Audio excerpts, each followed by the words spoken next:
Pinag-resign ni PBBM ang lahat ng miyembro ng kanyang gabinete dahil dismayado na raw ang publiko sa mabagal na serbisyo ng gobyerno. Pagtupad daw ito sa kanyang pangako ng mga mas mapagsik na pamumuno. Yan ang agenda report ni Pierre Pastor.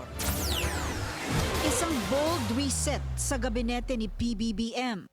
It's time to realign government with the people's expectations. Hiningi na ng Pangulo ang courtesy resignations ng lahat ng cabinet officials. Isang hakbang daw para ma-recalibrate ang administrasyon kasunod ng lackluster performance ng kanyang mga pambato sa midterm elections.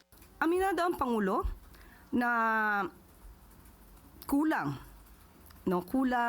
sa kanyang paningin, na kulangan siguro ang taong bayan sa naging performance ng gobyerno, kaya hindi nila nakuha yung pinaka-target na numero, especially sa Senado. Tumugon naman agad ang mga kalihim at isa-isang nagsumite ng kanilang courtesy resignations. Kabilang sina DOTR Secretary Vince Dizon, DSWD Secretary Rex Gatchalian, DILG Chief John Vic Remulla, Justice Secretary Boying Remulla, Tourism Secretary Cristina Frasco, Budget Secretary Amina Pangandaman, Finance Chief Ralph Recto, Solicitor General Menardo Guevara, DMW Secretary Hans Leo Kakdak, DICT Secretary Henry Aguda at PCO Chief J. Ruiz. The people have spoken and they have expect results, not politics, not excuses.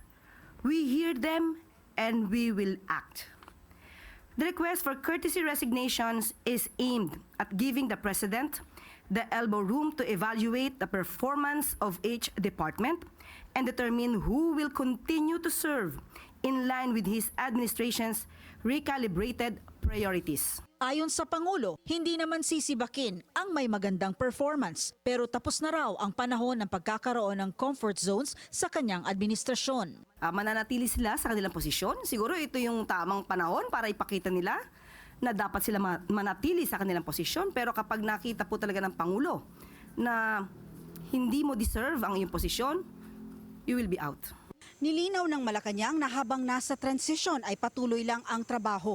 Hindi maantala o matitigil ang serbisyo ng gobyerno. At aasahan din sa bagong yugto ng pamahalaang Marcos ang mas mabilis, mas maayos at mas nakatuon sa pangangailangan ng sambayanang Pilipino. Para sa Agenda, Pierre Pastor, Billionaire News Channel.